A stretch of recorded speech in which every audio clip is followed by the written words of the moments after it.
सुप्रभात देवियों और सज्जनों, मैं कर्नल सोफिया कुरैशी और मेरे साथ विंग कमांडर व्योमिका सिंह आज आपको 6 से 7 मई 2025 की रात 1:05 से 1:30 बजे के बीच भारतीय सशस्त्र बलों द्वारा अंजाम दिए गए ऑपरेशन सिंदूर के बारे में जानकारी देंगे। ऑपरेशन सिंदूर 22 अप्रैल को पहलगाम में हुए विभत्स आतंकवादी हमले के शिकार मासूम नागरिकों व उनके परिवारों को न्याय देने के लिए लॉन्च किया गया था। इस कार्रवाई में 9 टेररिस्ट कैंप्स को टारगेट किया गया और पूरी तरह से इसे बर्बाद किया गया। पाकिस्तान में पिछले 3 दशकों से टेरर इंफ्रास्ट्रक्चर का निर्माण हो रहा है। इसमें recruitment, indoctrination centres, training areas व लॉन्च पैड शामिल थे, जो पाकिस्तान और पाक अधिकृत जम्मू कश्मीर POJK दोनों में फैले हैं। Operation Sindoor was launched by Indian Armed Forces to deliver justice to the victims of Pahalgam terror attack and their families. 9 terrorist camps were targeted and successfully destroyed. Over the last 3 decades, Pakistan has systematically built terror infrastructure. It is a complex web of recruitment and indoctrination centers, training areas for initial and refresher courses, and launch pads for handlers. These camps are located both in Pakistan as well as Pakistan-occupied Jammu and Kashmir areas. Some of the well-known training camps are located, as you can see on the screen. They are distributed from Savai Nala in the north, counting to approximately 21, ending at Bhagalpur to the south. इन लक्ष्यों का चयन विश्वसनीय intelligence सूचनाओं के आधार पर हुआ ताकि आतंक गतिविधियों की रीढ़ तोड़ी जा सके, और यह खास ध्यान दिया गया कि निर्दोष नागरिकों और सिविलियन इंस्टॉलेशन को नुकसान न पहुंचे। The selection of these targets for Operation Sindoor was based on credible intelligence inputs and role of these facilities in perpetrating the terror activities. The locations were so selected to avoid damage to civilian infrastructures and loss of any civilian lives.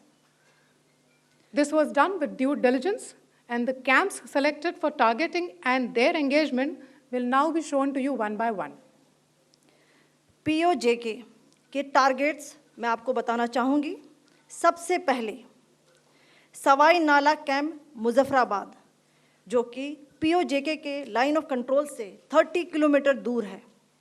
यह एक लश्कर तोयबा का training centre था। 20 अक्टूबर 2024 सोनमर्ग, 24 अक्टूबर 24 गुलमर्ग, 22 अप्रैल 2025 पहलगाम, इन हमलों के आतंकियों ने यहीं से प्रशिक्षण लिया था। सैयदना बिलाल कैंप मुजफ्फराबाद, यह एक जैश ए मोहम्मद का स्टेजिंग एरिया है। यह हथियार, विस्फोटक और जंगल सर्वाइवल ट्रेनिंग का केंद्र भी था। गुलपुर कैंप कोटली, यह LOC से 30 किलोमीटर दूर था। लश्कर तोयबा का बेस था, जो रजौरी पुंछ में सक्रिय था। 20 अप्रैल 2023 को पुंछ में और 9 जून 2024 को तीर्थ यात्रियों के बस हमले में यहीं से आतंकी को ट्रेन किया गया था।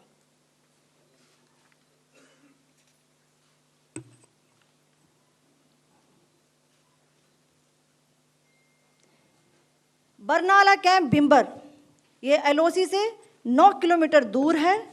यहाँ पर हथियार, हैंडलिंग, IED व जंगल सर्वाइवल का प्रशिक्षण केंद्र था। अब्बास कैंप कोटली,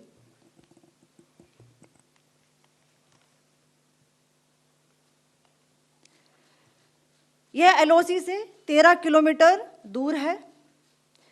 लश्कर तोयबा का फिदाइन यहाँ तैयार होता था। इसकी कैपेसिटी 15 टेररिस्ट को ट्रेन करने की थी।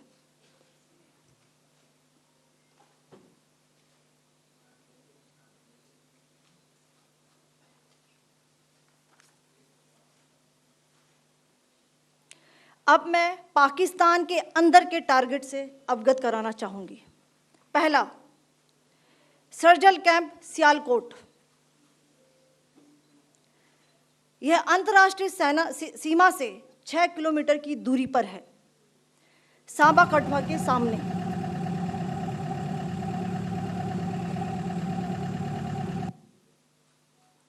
मार्च 2025 में जम्मू एंड कश्मीर पुलिस के 4 जवानों को की जो हत्या की गई थी, उन आतंकवादियों को इसी जगह पर ट्रेन किया गया था। दूसरा, महमूना जाया कैंप सियालकोट। यह 18 से 12 किलोमीटर आईबी से दूर था। हिजबुल मुजाहिदीन का बहुत बड़ा कैंप था। ये कठुआ जम्मू क्षेत्र में आतंक फैलाने का नियंत्रण केंद्र था। पठानकोट एयरफोर्स बेस पर किया गया हमला भी इसी कैंप से प्लान और डायरेक्ट किया गया था। मरकज ताइबा मुरीद के, यह आईबी से 18 से 25 किलोमीटर दूरी पर है। 2008 के मुंबई हमले के आतंकी भी यहीं से प्रशिक्षित हुए थे। अजमल कसब व डेविड हेडली भी यहाँ ट्रेन हुए थे।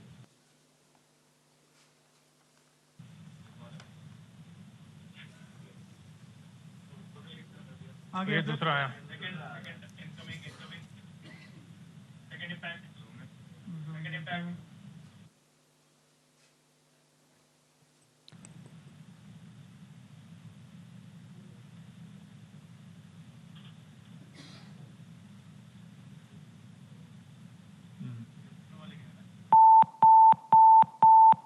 टारगेट 10 हुआ है सर अभी। टारगेट 10 हुआ, एंक्लोजर सेम ही है। 7 it is hit the target. हाँ हाँ।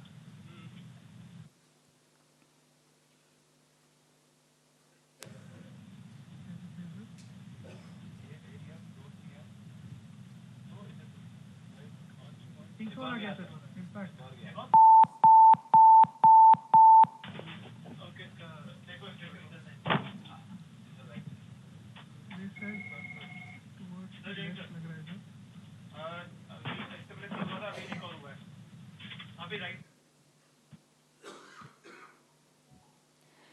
मरकज सुभान अल्लाह भावलपुर, ये इंटरनेशनल बाउंड्री से 100 किलोमीटर दूर है।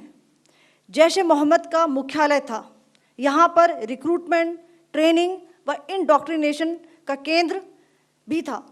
शीर्ष आतंकी अक्सर यहाँ आते थे।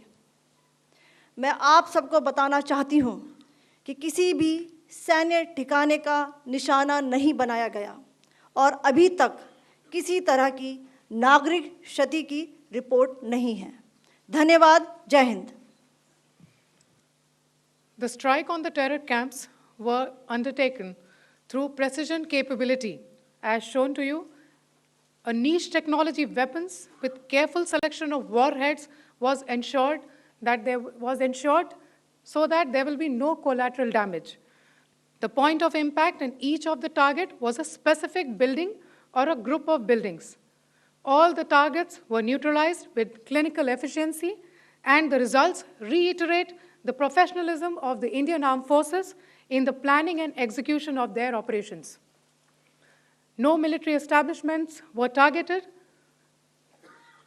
India has demonstrated considerable restraint in its response. However, it must be said that the Indian Armed Forces are fully prepared to respond to Pakistani misadventures, if any, that will escalate the situation. Jai Hind, and thank you very much. Ladies and gentlemen, friends in the media, I ask your indulgence today in view of the fact that this is still an evolving situation. We will therefore not be able to take questions and answers today, but we will come back for more updates and more briefings shortly. Thank you all very much for joining us this morning. Thank you. Jai Hind.